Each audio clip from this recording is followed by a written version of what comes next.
Good morning, ladies and gentlemen. I am Meadsyreplays and this is the Object 140. Still one of the highest, or if not the highest, DPM medium in the game.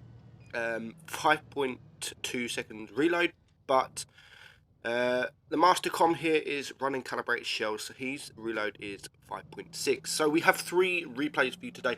All 3 are on the Object 140, and all 3 are amazing battles. So Rockfield, Mastercom is on Rockfield, and he's decided to push the middle.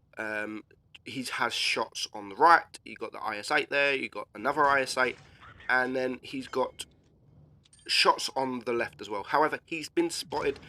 He risked that shot and he took a shot in return. I probably wouldn't have risked that shot. It was unnecessary. But now the IS-8 does not want to know him. So he takes him out, and now he's going to head towards the last IS-8 that is up there on his own. So he's gone to help his IS-8. He's going to...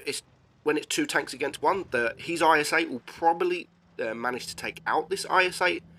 But when there's 2 tanks on 1, they can take him out double as quick, especially with this DPM that the Object 140's got. So he's going to circle him. He needs to try and not get shot, which he baits that shot, and luckily he doesn't get a shot in return, and he takes him out. So now it's looking much better. So he's got 2 kills. He's only got 1 shot, and he's taken two IS-8s out of the game. And as he goes back to his position to help his team, he spots the T-54 and he gets a lovely 640 block damage. And that is what I love about this tank. The DPM, the speed, the turret on this thing is really, really strong. And it probably is... it's not my favourite because it's... I don't know why it's not my favourite, but it's still one of the strongest tier 10s, the mediums, mainly because of the speed, the turret armor, and the reload is just insane. And you can deal damage very, very quickly. So he's up to 2.5k damage now. He's got the T-54 flanking around. He gets a shot into him without getting a shot in return.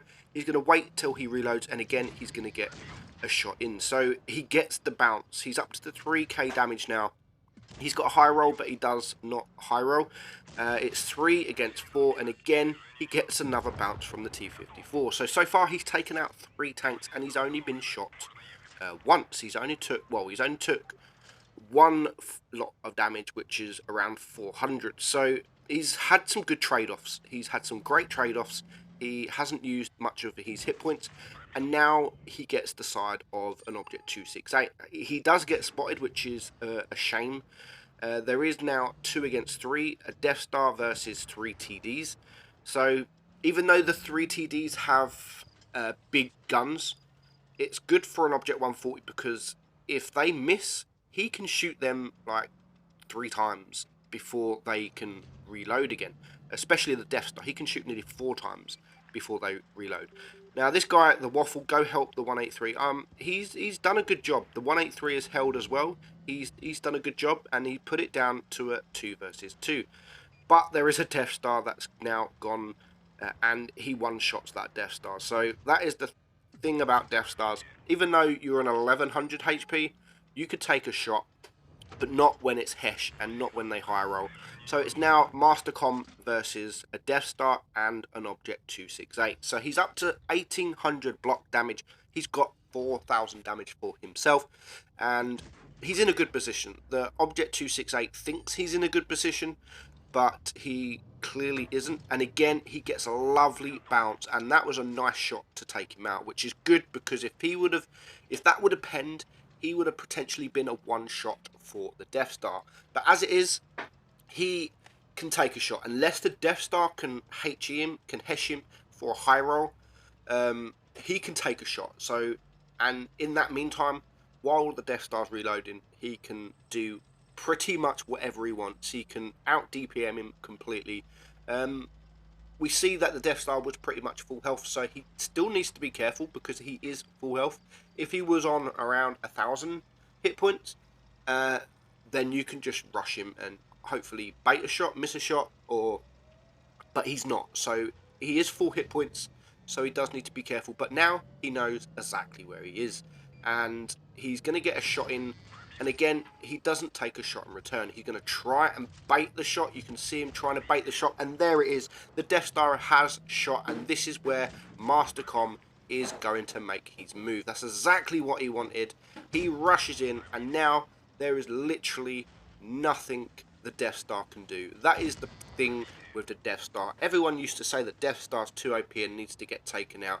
But when you miss a shot like that, you are just going to get absolutely wrecked. And there is nothing the Death Star can do. So very well played, Master Com. He even waits for it. Little tease there.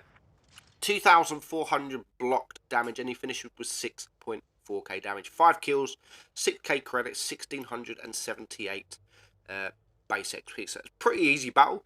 And that is the thing with the Object 140. You could do mega damage, and sometimes people make it look so easy. So easy.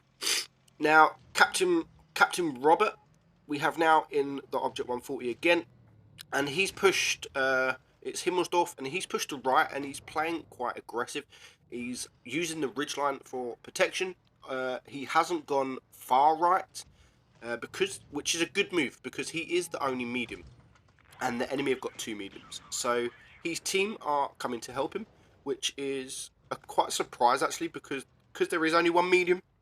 Usually they would go left, but his team have come to help. There is a couple of heavies ran by the cap area, so which could be good, because it could take the attention of the enemy team, which they've done here with the KPF. So he's now going to go around. He's got no shots in, so he's going to now go and try and actually do some work. So he gets a shot into the KPF, who is not paying attention. He's got the IS-8 there. He takes out the KPF, and now he's just got this IS-8 on his own. No one really helping the IS-8 here, and Captain Roberts in quite a good position, unless there was a TD that comes up behind him.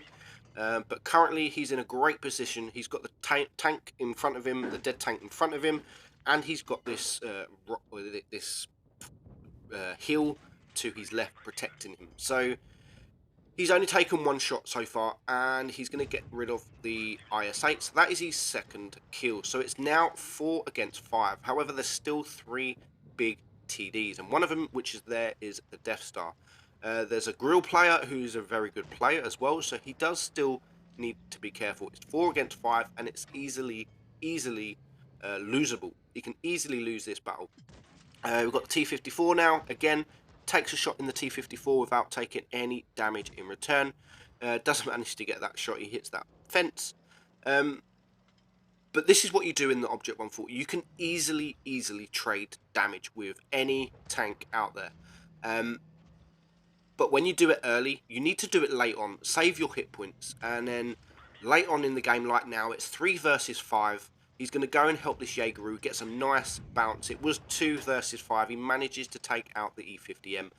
The grill is a 1-shot, but he is a good player, so he does still need to be careful. And if the grill shoots him, and that's the thing, that if the grill shoots him, the 3 TDs. So all he needs is the grill to shoot him for him to be a 1-shot for the Death Star. So he's still playing it safe. He's sitting behind the Jaegeru, which is the best thing to do.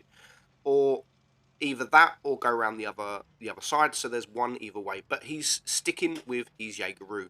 As I've said, there's 3 big TDs. Here comes the T-54. He gets 1 shot in, but that is all he's going to take. He's going to trade that 1 shot for 2 shots, and he's going to take him out for his 4th kill. So now it's 2 against 3. The Jaegeru has just taken a HE damage, I believe, off somebody. And now Captain Robert needs to do something. You've got the grill there, you've got a Yag Tiger come in, and he gets a shot just before he hides behind the building. The Jaegeru is in a good position. He's in a great position, and it's good for Captain Robert because he can stick here. The Yag Tiger is probably going to take his attention to the Jaegeru, which means he can then relocate, get into a better position. Now, I wouldn't have gone this way. I would have gone left, and I would have gone for the grill, got behind the Yag Tiger, and it would have left the Death Star on his own. But he chose not to. He chose to go the right of the Jaegeru, which I believe was still the wrong move. But I think he realised he's not in a great position, and then he relocates again.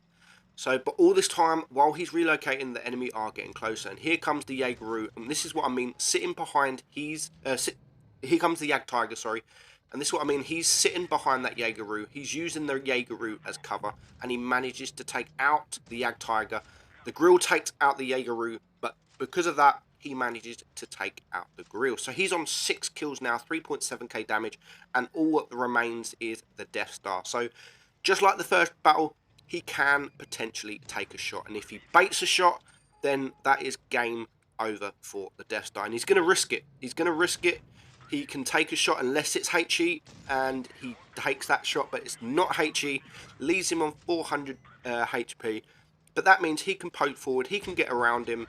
No problem at all. The Death Star still got like a 12-13 second reload, and he can take him out nice and easy.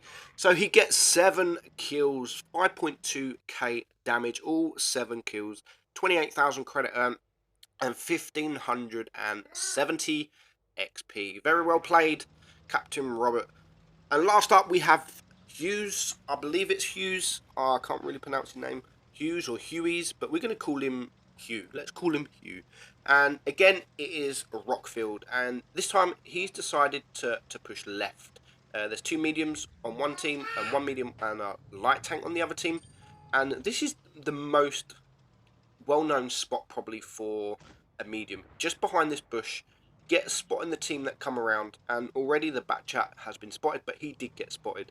But his team have all split up, so there's 3 left, 3 right, and him in the middle. So he can now look at where he needs to go. So he can either protect the left or he can protect the right. And here comes the E100. And that is not a tank that you want to sit in front of early on in the game. That's a tank you want to get behind. And he's noticed that, and he's going to relocate. He's not in a great position now that E100 has come. There is really not much he can do to an E100 turret. And now the Death Star has been spotted. So is he going to rush towards that Death Star? Is he going to help his team out? He can just see the Death Star. Doesn't manage to get that shot off. But with the quick reload of this thing, it's not long before you take another shot. So he's still in a good position. The Death Star now is getting ripped apart. There's not much the Death Star can do. And this is a player also that doesn't really like aiming. He likes doing these no-scope shots. They do look good, but you miss a lot more than you would if you was to aim. And you're going to see that throughout this battle. He's not going to aim that much in this battle, but he still deals the damage. He still gets the kills, and he still has a fantastic battle. So now his team are 2 tanks down. He hasn't really done anything. He needed probably to relocate very quickly, a lot quicker. I would have probably gone for this Death Star very early on, seeing that he's on his own. But now he goes towards the Death Star. The Death Star's looking at the T-57 Heavy. He hasn't got nothing to worry about, and he can take him out for his first kill. So it's now 5 against 6. And now he can get to the E100, and he's going to aim for the bottom plate, and he's going to pen him with the AP. He's going to back up, he's going to wait for the E100 to shoot, and there he goes. He now knows he can shoot him a few times before the E100 has reloaded. 3 against 6. It's 3 against 6. He's counting the reload, and he's not too sure if he can get another shot, but he can, and he gets the high roll. That was a lovely, lovely shot. So that's 2 kills, 3 versus 5, and now he's going to risk a few shots and taking it out. There's 3 tanks that are in front of him. 2 of them are autoloaders, and 1 of them is a biggie derp gun with the 704. So he's going to back up. He has got his 2 teammates behind him. So if this T-54 E1 pokes out too much, he can get slaughtered by his 2 teammates as well. So there's 1 shot. He poked out just a bit too much. The back chat is coming back behind. And this is what I mean, shots like that. If he would have aimed, he would have probably took that shot. But then he would have exposed himself for longer. So I can see why he's not aiming, because you want to get them quick shots. And that was a nice bounce from the AMX. And now it's 2 versus 4. He can get 1 shot on the Jagdtiger. He needs to now relocate because the Object 704 is coming. Again, that shot was vital. He could have aimed or he could have waited, but he takes out the Yag Tiger anyway. It's 4 kills. It was 1 versus 4. It's now 1 versus 3. You got the back chat on a 1-shot. You got the AMX 5120 on a 2-shot. He gets 2 nice bounces. He's going to poke forward and he's going to trade with the AMX 50. So the trade for me is not the best trade, because now he is definitely a 1-shot to the Object 140, and he's a 2-shot to the back chat. So if the Object 704, sorry, not the 140, if the Object 704 was to push him, he needs to push him. He's sitting there and he's waiting for the Object 140 to come poke out, but he's not.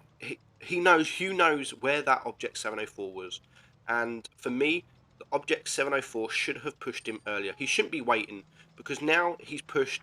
He knows he can now push this back chat, and the back chat's a 1-shot. So that is the main target at the minute, and he's going to aim. He's actually going to aim, but he doesn't manage to get that shot. And they should be going together. These should be going together. The Object 704 and the back chat should definitely be going together. They want Hugh to shoot the Object 704, because as soon as he shoots the Object 704, this back chat can make a move. But Hugh knows that. Hugh knows that, and he's trying to ignore that 704, and he's going to go for the back chat. And now he seizes his opportunity. They both split up. They both decided to go together. The back chat was sitting behind the Object 704. So now it just leaves Hugh and an Object 704. He's on 3.9k damage. He's going to relocate. He's going to get into a different position. He's going to reset his camo, and he's going to wait for his opportunity. So now he can see, I don't think he's spotted, and he can see the Object 704 was turning there, and he's going to make his move, and he seizes his opportunity. He makes his move, and there is nothing, just like the Death Stars, when you get behind an Object 704, there is absolutely nothing you can do. And even if he's full health, it doesn't matter, because the DPM on this thing, 4.7 seconds, I think, on adrenaline, 4.8, and there is nothing the Object 704 can do. So he's going to poke out one last time, get the heat into his cheeks, and he's going to win. 7 kills, 1300 block damage that game, 5.4k damage. Very well played, all 3 for you sending me those replays. Very enjoyable to watch, and that is the Objects 140. Very good tank, very good DPM, and it's a must-have. But for now, I'm Meadsy69, and I'll catch you soon.